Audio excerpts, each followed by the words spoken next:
नमस्कार, स्वागत है आप सभी का। दूरदर्शन समाचार आप देख रहे हैं और देश दुनिया की ताजा तरीन खबरों को लेकर हाजिर हूं मैं कृतिका। बुलेटिन में खबरों की बात करेंगे, लेकिन सबसे पहले नजर डालेंगे अहम सुर्खियों पर। प्रधानमंत्री नरेंद्र मोदी की अगुवाई में नीति आयोग की गवर्निंग काउंसिल की बैठक, 2047 तक भारत को विकसित राष्ट्र बनाने पर जोर। भाजपा शासित राज्यों के मुख्यमंत्रियों के साथ पीएम मोदी करेंगे बैठक में शामिल होने के लिए कई राज्यों के मुख्यमंत्री पहुंचे नई दिल्ली।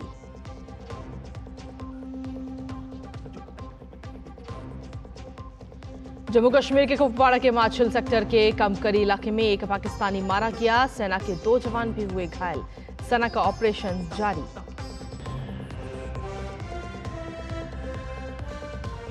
मौसम विभाग ने देश के कई राज्यों में मूसलाधार बारिश की चेतावनी की जारी। गुजरात, महाराष्ट्र में बारिश से हालात खराब। नवी मुंबई में 3 मंजिला इमारत गिरी, राहत बचाव जारी। अंतर्राष्ट्रीय खबरों में कमला हैरिस ने अमेरिकी राष्ट्रपति चुनाव के लिए डेमोक्रेटिक पार्टी की तरफ से आधिकारिक तौर पर घोषित की अपनी उम्मीदवारी। कहा, हर वोट हासिल करने के लिए करेंगे कड़ी मेहनत।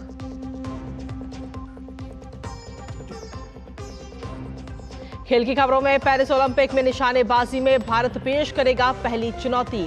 10 मीटर मिश्रित टीम क्वालिफिकेशन में 2 भारतीय जोड़ी दिखाएंगी अपना दम। मुक्केबाजी, हॉकी, बैडमिंटन के भी मुकाबले होंगे आज। और भारत और श्रीलंका के बीच पहला T20 मैच पल्ले केले में आज। 3 मैचों की होगी T20 सीरीज। सूर्य कुमार यादव की बतौर कप्तान पहली सीरीज। तो ये थी अहम सुर्खियां, और अहम सुर्खियों के बाद अब खबरों में विस्तार से बात करेंगे। प्रधानमंत्री नरेंद्र मोदी की अध्यक्षता में नीति आयोग की 9वीं शासी परिषद की बैठक आज होने जा रही है।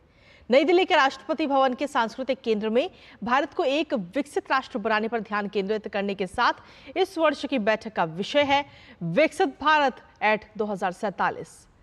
बैठक में विकसित भारत पर दृष्टिपत्र के प्रस्ताव पत्र पर चर्चा प्रस्तावित है। इस बैठक का उद्देश्य केंद्र और राज्य सरकारों के बीच सहभागी शासन और सहयोग को बढ़ावा देना, सरकारी युक्तियों के वितरण तंत्र को सुदृढ़ बनाने के जरिए ग्रामीण और शहरी दोनों आबादी के लिए जीवन की गुणवत्ता को बढ़ाना है।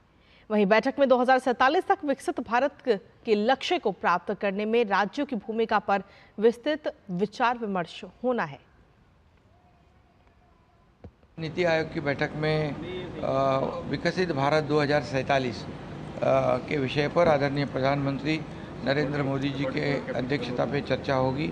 महाराष्ट्र के विकास के बारे में भी चर्चा होगी, केंद्र सरकार के सहयोग के बारे में चर्चा होगी और 2047 में विकसित भारत बनाने के लिए, देश को आर्थिक महासत्ता बनाने के लिए जो सपना आदरणीय मोदी जी ने लिया है उसको पूरक हमारा महाराष्ट्र राज्य काम कर रहा है। निश्चित रूप से उनके $5 ट्रिलियन के लिए सपने के लिए $1 ट्रिलियन जो महाराष्ट्र का गोल है वो भी अचीव करने के लिए हमारी सरकार काम करे। बड़े पैमाने पे इंफ्रा प्रोजेक्ट महाराष्ट्र में, विकास और कल्याण, ये दोनों कल्याणकारी योजनाएं भी महाराष्ट्र में अभी घोषित की है।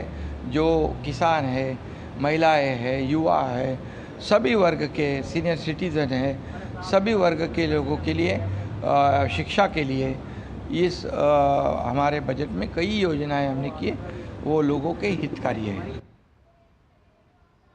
प्रधानमंत्री के नेतृत्व जिस प्रकार से पूरे देश पे ध्यान दिया जा रहा है, दुनिया में भारत की इज्जत बढ़ी है। मध्य प्रदेश भी कदम से कदम मिला करके बढ़ना चाहता है। इसी कारण से मैं स्वयं भी मध्य प्रदेश की ओर से आज इस बैठक में शामिल हो रहा हूँ और हमारे कई सारे अलग अलग प्रकार के नवाचार भी है, कई काम हमारी सरकार ने किए भी है, कई करने की संभावना भी है। उम्मीद करते हैं कि माननीय प्रधानमंत्री के नेतृत्व में सभी कामों में सफलतापूर्वक आगे बढ़ेंगे। और इसी पर ताजा अपडेट ले लेते हैं। हमारे साथ में हमारे संवाददाता अरुण शर्मा इस वक्त जुड़ रहे हैं फोन लाइन पर। अरुण, अगर देखा जाए तो आज की ये बैठक काफी खास और काफी अहम होने जा रही है, क्योंकि इसमें सीधे तौर पर 2047 में विकसित राष्ट्र का जो लक्ष्य है उस पर जोर देकर के आज की ये बैठक रहेगी। बिल्कुल, और इस बैठक के अंदर फोकस इस बात पर रहेगा कि कैसे स्टेट्स और सेंटर एक साथ आ सके इस विकसित भारत के लक्ष्य को हासिल करने की दिशा के अंदर। प्रोमिनेंट ये भी है क्योंकि हम इस बात को जानते हैं कि 9th गवर्निंग काउंसिल की मीटिंग है, लेकिन इस बैठक का जो बेस बना था, एजेंडा तैयार हुआ था, वो 3rd नेशनल कॉन्फ्रेंस में हुआ था जो दिसंबर 2023 में हुई थी, जिसमें तमाम जो चीफ सेक्रेटरी थे हर स्टेट के, उन्होंने एक तरह से ब्रॉड आउटलाइन की थी इस बैठक के एजेंडे को लेकर के। 5 प्रोमिनेंट फोकस एरिया रह सकते हैं, यानी कि ईज ऑफ लिविंग, जो जनता है उनके लिए ईज ऑफ लिविंग को मुहैया कराया जा सके, तो उसके लिए 5 चीजों पर फोकस। एक तरह से इलेक्ट्रिसिटी के ऊपर फोकस, कि कैसे बेहतर इलेक्ट्रिसिटी 24/7 इलेक्ट्रिसिटी सबको मिल सके। दूसरा, कैसे जो वाटर, यानी कि हम जानते हैं कि हर घर जो जल की बात है और हर घर नल से जल की जो बात हो रही है, उस मिशन को कैसे स्टेट्स और सेंटर मिलकर के पूरा कर सकें। 3rd, एजुकेशन को लेकर के फोकस है कि कैसे जो एजुकेशन है वो बेटर तरीके से और एक्सेस टू ऑल हो सके। और साथ ही साथ हम जानते हैं कि जो बजट में भी जो मैसिव अनाउंसमेंट किए गए हैं एजुकेशन के लिहाज से, स्किल डेवलपमेंट को के लिहाज से, उस पर कहीं ना कहीं फोकस रहता हुआ दिखाई देगा। End of course land registry, यानी कि जो जो स्वामित्व योजना जो सरकार की लॉन्च हुई है, उसको कैसे इम्प्लीमेंट किया सके, इस बात पर फोकस। तो कुल मिला के ईज ऑफ लिविंग पे फोकस रहता हुआ दिखाई देगा, लेकिन एक तरफ विकसित भारत पर बनाने की ओर अग्रसर, और दूसरी तरफ कैसे इंक्लूसिव डेवलपमेंट हो सके, इस बात पर फोकस रहता हुआ दिखाई देगा इस बैठक के अंदर। जी, लेकिन साथ ही अगर देखा जाए तो इस बैठक में इस बात पर भी चर्चा होगी कि केंद्र सरकार की जो रणनीति है उसको लेकर के राज्यवार तरीके से कैसे उसको सफल बनाया जाए, जमीनी स्तर पर लोगों तक जो सरकार की योजनाएं उन्हें किस तरीके से और आगे पहुंचाया जा सकता है। बिल्कुल, क्योंकि इस बात को हम जानते हैं कि अब सरकार का जो फोकस है एक तरह से इंक्लूसिव डेवलपमेंट को लेकर के है, यानी कि जो क्वालिटी एजुकेशन है फॉर दैट मैटर, यानी कि सरकार ने जो नेशनल एजुकेशन पॉलिसी जो लॉन्च की है उसके बाद तमाम स्टेट्स उसको कैसे जल्द से जल्द लॉन्च कर सके, इस बात पे फोकस। सरकार यानी कि सेंटर जो बड़े लक्ष्य लेकर के चल रही है आगे के 2047 तक जो विकसित भारत बनाना है, तो उसमें स्टेट्स का रोल इंपॉर्टेंट हो जाता है। बिकॉज जब तक स्टेट्स ग्रो नहीं करेंगे, और जाहिर सी बात है कि अगर स्टेट्स के अंदर हम देखते हैं कि अगर जो ग्रोथ है और इंक्लूसिव डेवलपमेंट है उसमें काफी वेरिएशंस देखने को मिलेंगे, तो विकसित भारत का लक्ष्य हासिल करना मुश्किल होगा। क्योंकि सरकार जो फोकस कर रही है इस समय पर जो $3 ट्रिलियन के आसपास, $3 ट्रिलियन के आसपास की जो इकोनॉमी है उसको मैसिवली बढ़ाना पड़ेगा 2047 तक जाते हुए, इस चीज पर फोकस करना है। तो उस लिहाज से बहुत जरूरी है कि इंक्लूसिव डेवलपमेंट हो सके, यानी कि रूरल एरिया के अंदर डिमांड हो, रूरल एरिया के अंदर इंफ्रास्ट्रक्चर डेवलपमेंट हो, और रूरल एरियाज के अंदर एक जो quality education, quality of life और ईज ऑफ लिविंग के एम्बिट के अंदर तमाम चीजें जो आती हैं, जो सरकार के जो इनिशिएटिव हैं, वो कैसे घर घर तक पहुंच सके, उसमें कैसे सेंटर और स्टेट मिलकर के काम कर सके। क्योंकि फोकस इस पूरी बैठक का लबोलुबाब यही है कि राजनीति से ऊपर राष्ट्र नीति और राष्ट्र हित के लिए कैसे तमाम स्टेट और सेंटर मिलकर के काम कर सकते हैं। जी, चलिए, शुक्रिया अरुण, तमाम जानकारी और अपडेट्स हमारे साथ साझा करने के लिए। तो काफ़ी खास और काफ़ी अहम ये बैठक है जिसका सीधा मकसद यही है कि जो लक्ष्य रखा गया है 2047 तक भारत को विकसित राष्ट्र बनाना, उस तक कैसे पहुंचा जाए, साथ ही उस लक्ष्य को प्राप्त करने के लिए हमें क्या क्या अहम कदम उठाने हैं, राज्यों को किस तरीके से समन्वय बिठा करके अपने साथ लेकर चलना है, इन तमाम चीज़ों को लेकर ये खास और अहम बैठक है आज। इसी के साथ वहीं प्रधानमंत्री नरेंद्र मोदी की अध्यक्षता में भारतीय जनता पार्टी शासित राज्यों के मुख्यमंत्री और उप मुख्यमंत्रियों की भी आज शाम दिल्ली के केंद्रीय भाजपा कार्यालय में अहम बैठक होने जा रही है। और इस बैठक में बीजेपी के शीर्ष नेताओं के साथ राज्यों में विकास योजनाओं पर चर्चा होगी। केंद्र सरकार की विभिन्न सामाजिक योजनाओं की बीजेपी शासित राज्यों में हो रही प्रगति पर भी समीक्षा हो सकती है। इसके अलावा लोकसभा चुनाव के बाद पीएम मोदी की अगुवाई में तीसरी बार केंद्र में एनडीए सरकार बनने के बाद बीजेपी के मुख्यमंत्री और उप मुख्यमंत्रियों की ये अहम बैठक हो रही है, और ऐसे में राज्यों में आगे की रणनीति पर भी विचार हो सकता है। आपको यह भी बता दें कि ये बैठक जो है वो ऐसे समय पर हो रही है जब केंद्र सरकार ने आम बजट संसद में हाल ही में पेश किया है। गौरतलब है कि राज्यों के मुख्यमंत्री नीति आयोग की बैठक में शामिल होने के लिए दिल्ली में है। वहीं बीजेपी के केंद्रीय कार्यालय में होने वाली बैठक में बीजेपी शासित राज्यों में केंद्र की कल्याणकारी योजनाओं की प्रगति की फीडबैक भी लिया जाएगा।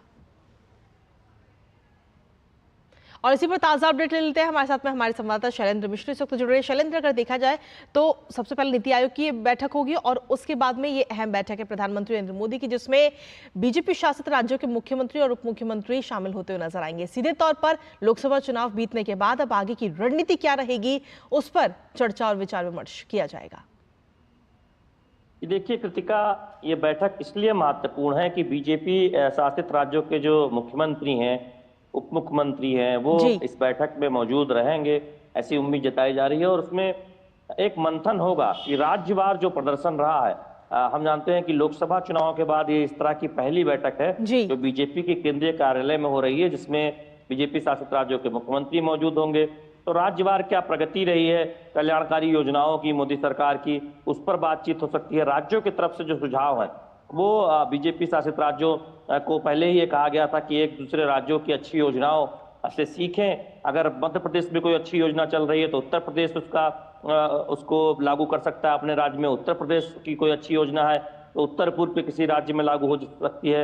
इस तरह से एक दूसरे राज्यों से सीखने की बात कही गई थी। और कल्याणकारी योजनाओं को लेकर हम जानते हैं कि ये कहा जाता है कि डबल इंजन की सरकार यानी बीजेपी की जहां राज्यों में भी सरकार है वहां केंद्र की योजनाओं का बेहतर तरीके से क्रियान्वयन होता है, ऐसा बीजेपी कहती है। और आंकड़े भी ये बताते हैं कि चाहे प्रधानमंत्री आवास योजना रही हो या फिर हर घर में जो नल से जल पहुंचाने की योजना है, इन तरह की तमाम योजनाओं का बेहतर फायदा उन राज्यों में मिला है जहां बीजेपी शासित राज्य हैं, जहां पर बीजेपी के मुख्यमंत्री हैं। तो ये उस पर एक मंथन होगा कि कैसे संतृप्तता की तरफ योजनाओं को आगे ले जाया जाए। और चूंकि लोकसभा चुनाव के बाद ये बैठक आप देखें इसलिए भी महत्वपूर्ण है कि राज्यवार जो बीजेपी का प्रदर्शन रहा है, इन राज्यों में शानदार प्रदर्शन रहा, कुछ राज्य उस लिहाज से बेहतर प्रदर्शन नहीं कर पाए बीजेपी की सीटों की संख्या के लिहाज से। तो वहां क्या चुनौतियां हैं, क्या कुछ किए जाने की जरूरत है। क्योंकि संगठन के स्तर की जो बातें होती है उसमें संगठन के पदाधिकारियों से अलग बैठक होती है, वो एक अलग मंथन होता है, लेकिन जरूर उसकी थोड़ी चर्चा हो सकती है। लेकिन ज्यादा फोकस इसी बात पर रहेगा कि कैसे एक दूसरे राज्य जो प्रतिस्पर्धा कर रहे हैं विकास के मामले में, वो केंद्र की मोदी सरकार की जो योजना है एनडीए की जो तीसरी बार सरकार बनी है उसको तेजी से आगे बढ़ाए। और चूंकि बजट में हम देख रहे हैं कि अलग अलग राज्यों को आवंटन हुआ है, तो उसकी भी चर्चा हो सकती है कि उसका ज्यादा से ज्यादा सदुपयोग करे राज्य। जी शैलेंद्र, अभी हाल ही में हमने ये भी देखा कि कई राज्यों के प्रभारियों को भी भारतीय जनता पार्टी ने बदला है, क्योंकि आगे अगर हम देखें तो कई राज्यों में विधानसभा चुनाव भी होने और ऐसे में पहले से ही रणनीति बनानी बेहद जरूरी है। तो क्या उसको लेकर भी किसी प्रकार की चर्चा विमर्श किया जा सकता है आज की इस अहम बैठक में? संगठन की चर्चा विस्तार से संगठन की बैठकों में होती है, लेकिन जब इन राज्यों के मुख्यमंत्री आ रहे हैं जहां पर बीजेपी सत्ता में है, तो निश्चित तौर पर संगठन से ज्यादा तालमेल बनाए, ये चर्चा हो सकती है। उत्तर प्रदेश और महाराष्ट्र छोड़ के हम देख रहे हैं तकरीबन अधिकांश राज्यों के जो प्रभारी हैं उनका ऐलान कर दिया गया है। हमने देखा कि कल ही एक सूची आई थी, उससे पहले 10 दिन पहले एक बड़ी सूची आई थी जिसमें राज्यों के जो संगठन के जो प्रभारी हैं उनका ऐलान किया गया है। निश्चित तौर पर बीजेपी ये चाहेगी कि राज्य संगठन बीजेपी का और सत्ता में बैठे जो शीर्ष नेता हैं मुख्यमंत्री उप मुख्यमंत्री, वो मिलकर प्रदेश के विकास को आगे बढ़ाएं और जमीनी स्तर पर कार्यकर्ताओं की जो पकड़ है, कार्यकर्ताओं का जो एक नेटवर्क है उसे और मजबूत करें, जिससे कि जनता के काम और बेहतर तरीके से हो पाए। कार्यकर्ता एक तरह से सीढ़ी का काम करें, एक लिंक का काम करें सरकार और जनता के बीच। ये बात होती रहती है, लेकिन आज की बैठक में संगठन पर ज्यादा चर्चा होगी ये कहना मुनासिब बहुत नहीं होगा, क्योंकि इसमें ज्यादा चर्चा इस बात पर हो सकती है कि कैसे विकास योजनाओं को और तेजी से जमीन पर लागू किया जाए। चलिए, फिलहाल बहुत बहुत शुक्रिया शैलेंद्र, तमाम जानकारी और अपडेट्स हमारे साथ साझा करने के लिए। और इसी के साथ चलिए खबरों में आगे बढ़ेंगे। अगली खबर है जम्मू कश्मीर से जुड़ी, जहां आपको बता दें कि जम्मू कश्मीर में नियंत्रण रेखा पर मच्छल सेक्टर के कामकारी में एक अग्रिम सैन्य चौकी पर अज्ञात लोगों द्वारा गोलीबारी की घटना में 2 सैनिक घायल हो गए हैं। भारतीय सेना की जवाबी कार्रवाई में एक पाकिस्तानी व्यक्ति भी मारा गया है। सेना की तरफ से फिलहाल ऑपरेशन अभी भी जारी है।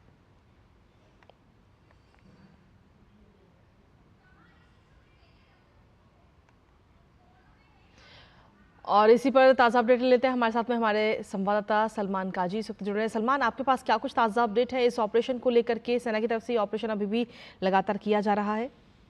जी हाँ, ये ऑपरेशन अभी भी चल रहा है। आज सुबह खबरें आई कि एक इन्फिल्ट्रेशन अटेम्प्ट हुआ है मच्छल सेक्टर में जो एलओसी के करीब है, कुपवारा डिस्ट्रिक्ट जो नॉर्थ कश्मीर में है, वहाँ पे हुआ है इन्फिल्ट्रेशन अटेम्प्ट। तो उसके बाद वहाँ पे एनकाउंटर एक स्टार्ट हुआ। इस एनकाउंटर में अभी तक जो हमारे पास लेटेस्ट ऑफिशियल सोर्सेज से खबरें हैं वो ये हैं कि इस एनकाउंटर में अभी तक 2 जो इंडियन आर्मी के सोल्जर्स हैं वो जख्मी हुए हैं और इसके साथ साथ एक पाकिस्तानी इन्फिल्ट्रेटर को मार गिराया गया है। अभी तक अभी भी पूरे इलाके में जो है ये फायरिंग का तबादला जारी है और जो सिक्योरिटी फोर्सेस हैं उन्होंने पूरे इलाके को घेरे में ले रखा है और अभी भी वो जो बाकी जो मिलिटेंट जो छुपे हुए हैं उनसे फायरिंग कर रहे हैं और उनको ढूंढने की कोशिश कर रहे हैं।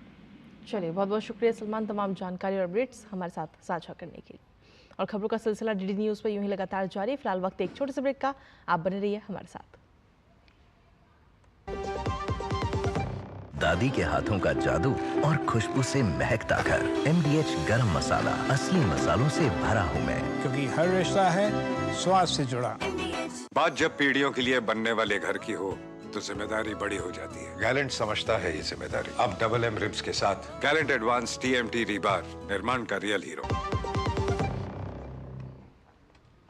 और ब्रेक के बाद एक बार फिर से स्वागत आप सभी का। खबरों में आगे बढ़ेंगे, जहां विदेश मंत्री डॉक्टर एस जयशंकर आसियान शिखर सम्मेलन में भाग लेने के लिए लाओस में हैं।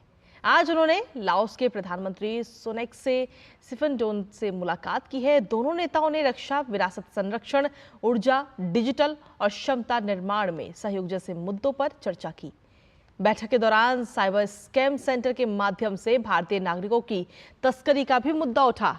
विदेश मंत्री डॉक्टर एस जयशंकर ने नागरिकों के बचाव और राहत में लाओ PDR सरकार के निरंतर सहयोग की भी सराहना की। इसके अलावा उन्होंने प्रधानमंत्री नरेंद्र मोदी की हार्दिक शुभकामनाएं प्रेषित की।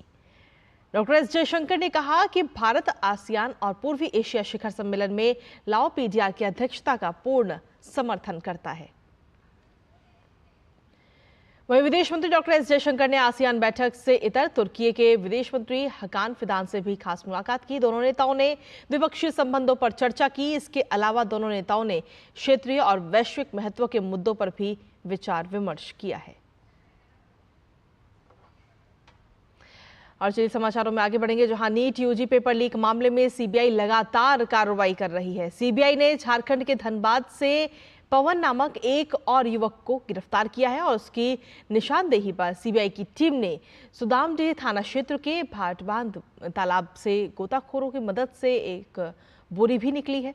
इस बोरी से कुछ टूटे हुए मोबाइल फोन और पेपर लीक से जुड़े कुछ अन्य साक्ष्य भी प्राप्त हुए हैं। और इस पूरे मामले में दिलचस्प बात ये सामने आ रही है कि पेपर और आंसर भेजने वाले तथा लेन देन करने के लिए गिरोह के लोग अलग अलग मोबाइल और सिम कार्ड्स का इस्तेमाल करते थे। इसके बाद साक्ष्य मिटाने के उद्देश्य से मोबाइल फोन और सिम कार्ड को तोड़कर फेंक दिया जाता था। CBI अब इन मोबाइल फोन की फॉरेंसिक जांच कराएगी, जिससे अहम सुराग मिलने की भी संभावना है। और वहीं चलिए खबरों में आगे बढ़ते हुए बात कर लेते हैं अब मौसम को लेकर, क्योंकि देश के कई हिस्सों में बारिश से गंभीर हालात हैं। मौसम विभाग ने आज 17 राज्यों में भारी बारिश की चेतावनी जारी की है, जहां महाराष्ट्र के लिए मौसम विभाग ने 8 जिले, जिसमें पुणे, रायगढ़, रत्नागिरी, सिंधुदुर्ग, सतारा, चंद्रपुर, गोंदिया और गढ़चिरौली में आज के लिए ऑरेंज अलर्ट जारी किया है। वहीं महाराष्ट्र के विदर्भ इलाके में बहुत भारी बारिश का भी अनुमान जताया गया है। मुंबई के अलावा अगर गुजरात की बात करें तो गुजरात में यहां मौसम विभाग ने भारी बारिश का रेड अलर्ट जारी किया है। बारिश से गुजरात के कई हिस्सों में बाढ़ जैसे भी हालात हैं।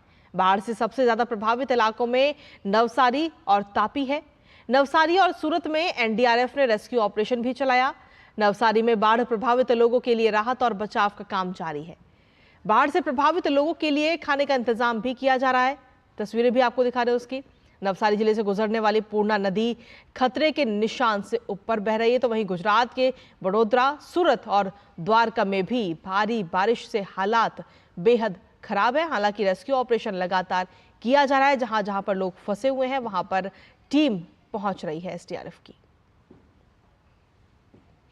और गुजरात के अलावा अगर बात उत्तराखंड की करें तो वहां भी बारिश की वजह से हालात काफी खराब हो चुके हैं। देहरादून जिले में आज भी भारी बारिश का ऑरेंज अलर्ट जारी किया गया है, जिसकी वजह से स्कूलों को बंद करने का भी आदेश दिया गया। IMD के अनुसार आज देहरादून में आकाशीय बिजली चमकने के साथ ही भारी वर्षा होने की भी संभावना है। वहीं मौसम विभाग ने आज उत्तरकाशी, चमोली, रुद्रप्रयाग, टिहरी, पौड़ी, पिथौरागढ़ में अधिकांश जगहों पर बारिश का अलर्ट जारी किया है। चमोली जिले में लगातार बारिश के कारण बद्रीनाथ में अलकनंदा नदी का भी जलस्तर बढ़ गया है, जिससे नदी किनारे रहने वाले लोगों को सुरक्षित स्थानों पर तत्काल पहुंचाया जा रहा है। और चलिए अब बात कर लेते हैं देश की राजधानी दिल्ली की, जहां वीकेंड में दिल्ली में भी जमकर बारिश होने के आसार हैं। दरअसल मौसम विभाग ने दिल्ली में बारिश को लेकर अलर्ट जारी किया है। मौसम विभाग ने उत्तर प्रदेश के अधिकांश जिलों में 30 जुलाई तक बारिश की संभावना जताई है। कोंकण, गोवा में भारी से अति भारी बारिश को लेकर रेड अलर्ट जारी किया गया।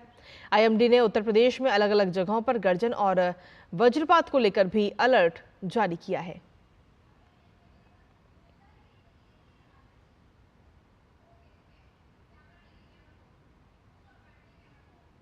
और ये जो बारिश हो रही है वो कई जगह पर तो राहत बन रही है, लेकिन कई जगह पर आफत भी बन रही है। दरअसल नवी मुंबई के शाहबाज गांव में एक 3 मंजिला इमारत ढह गई, जिससे कुछ लोग अंदर ही फंस गए और अब तक 2 लोगों को सुरक्षित बचा लिया गया है, जबकि एक व्यक्ति के अभी भी फंसे होने की आशंका है। पुलिस, दमकल विभाग और एनडीआरएफ बचाव अभियान के लिए घटनास्थल पर है। शाहबाज गांव नवी मुंबई के बेलापुर इलाके में है। इमारत सुबह करीब 5 बजे ढह गई थी। फिलहाल राहत और बचाव कार्य लगातार वहां पर किया जा रहा है, क्योंकि अभी भी एक व्यक्ति के अंदर इस मलबे में फंसे होने की संभावना जताई जा रही है, तो उसको निकालने के लिए पूरा ये रेस्क्यू ऑपरेशन इस वक्त किया जा रहा है। वाराणसी में गंगा नदी का जलस्तर बढ़ रहा है। एहतियातन गंगा में छोटी नाव के संचालन पर पूरी तरह से प्रतिबंध लगा दिया गया है। जलस्तर बढ़ने के चलते घाटों पर स्थित मंदिर भी जलमग्न होने लगे। बढ़ते हुए जलस्तर का एनडीआरएफ की नाव से भी जायजा लिया हमारे संवाददाता हरिकेश बहादुर सिंह ने। आइए आपको दिखाते हैं उनकी ये खास रिपोर्ट।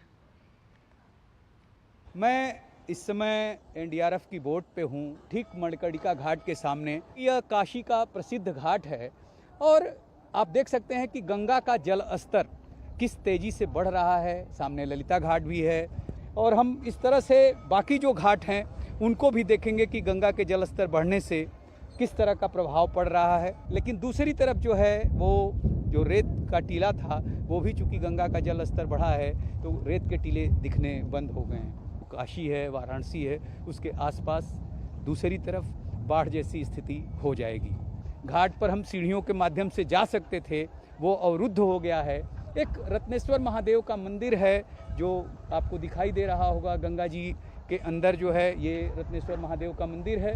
तो जो जल स्तर बढ़ा है उसमें ये मंदिर डूबता हुआ दिखाई दे रहा है। इसके साथ ही जो प्रशासन है, जल पुलिस ने ये सतर्क किया है, जो छोटी नावें हैं वो गंगा में नहीं चलेंगी। गंगा आरती देखने के लिए भी क्रूज या बड़ी नाव का इस्तेमाल किया जा रहा है। ये सतर्कता बरती जा रही है लोगों के जान माल को बचाने के लिए। Doctor Harikesh Bahadur Singh Gautam, DD news, Varanasi. और चलिए आगे बढ़ते हुए आपको बता दें कि आज केंद्रीय रिजर्व पुलिस बल का 86वां स्थापना दिवस है, जहां प्रधानमंत्री ने केंद्रीय रिजर्व पुलिस बल के स्थापना दिवस पर शुभकामनाएं दी हैं। उन्होंने अपने सोशल मीडिया प्लेटफॉर्म एक्स पर एक पोस्ट की, जिसमें उन्होंने कहा कि सीआरपीएफ के स्थापना दिवस के अवसर पर सभी को मेरी तरफ से शुभकामनाएं। राष्ट्र के प्रति उनका अटूट समर्पण और अथक सेवा वास्तव में सराहनीय है। इसके साथ ही उन्होंने लिखा कि वो हमेशा साहस और प्रतिबद्धता के उच्चतम मानकों के पक्षधर रहे हैं। हमारे देश को सुरक्षित रखने में भी उनकी भूमिका सर्वोपरि है। इसके साथ ही केंद्रीय गृह मंत्री अमित शाह ने सीआरपीएफ कर्मियों और उनके परिवार के सदस्यों को केंद्रीय रिजर्व पुलिस बल के स्थापना दिवस पर शुभकामनाएं दी हैं। उन्होंने कहा कि सीआरपीएफ ने अपनी स्थापना के बाद से राष्ट्रीय सुरक्षा को अपने मिशन के रूप में लिया है। वीर जवानों ने अपनी जान की परवाह किए बिना इस लक्ष्य को पूरा करने के लिए अपनी पूरी ताकत लगा दी और हर बार विजय हुए। मैं सीआरपीएफ के उन शहीदों को नमन करता हूं जिन्होंने कर्तव्य का पालन करते हुए अपने प्राण न्यौछावर कर दिए। और इसी के साथ आगे बढ़ते हुए बात करते हैं अंतर्राष्ट्रीय खबरों की, जहां कमला हैरिस ने राष्ट्रपति चुनाव के लिए आधिकारिक तौर पर उम्मीदवारी घोषित की है। उन्होंने सोशल मीडिया प्लेटफॉर्म एक्स पर एक पोस्ट भी की, जिसमें उन्होंने कहा कि आज मैंने आधिकारिक तौर पर संयुक्त राज्य अमेरिका के राष्ट्रपति पद के लिए अपनी उम्मीदवारी की घोषणा करते हुए फॉर्म पर हस्ताक्षर किए हैं। मैं हर वोट हासिल करने के लिए कड़ी मेहनत करूंगी और नवंबर में हमारा जन संचालित अभियान जीतेगा। और चलिए बुलेटिन में आगे बढ़ते हैं और बात करते हैं अब खेलों से जुड़ी खबरों की, जहां पेरिस की सीन नदी पर रंगारंग कार्यक्रम के साथ ओलंपिक 2024 का आगाज हो चुका है। उद्घाटन समारोह में भारत की टेनिस खिलाड़ी पीवी सिंधु और शरद कमल की अगुवाई में भारतीय दल ने तिरंगा बुलंद किया।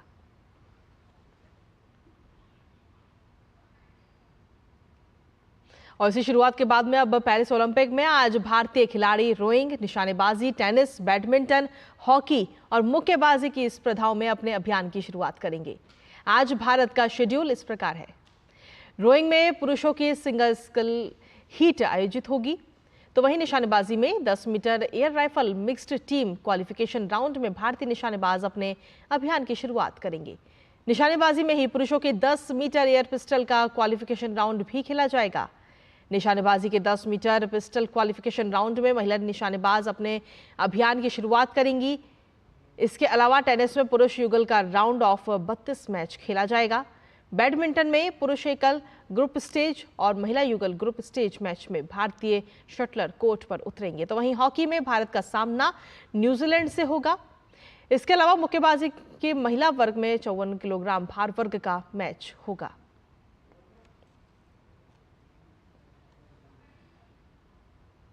वहीं भारत और श्रीलंका के बीच 3 मैचों की T20 सीरीज का पहला मुकाबला आज पल्लेकेले में खेला जाएगा। श्रीलंका दौरे के लिए नए कोच गौतम गंभीर और T20 के नए कप्तान सूर्य कुमार यादव के नेतृत्व में टीम इंडिया की ये पहली T20 सीरीज है। भारतीय टीम श्रीलंका पहुंच गई है। 27 जुलाई से 7 अगस्त तक चलने वाले इस दौरे में टीम इंडिया 3-3 मैच की T20 और वनडे सीरीज खेलेगी। और इसी के साथ फिलहाल मेरे साथ इस बुलेटिन में इतना ही। नमस्कार।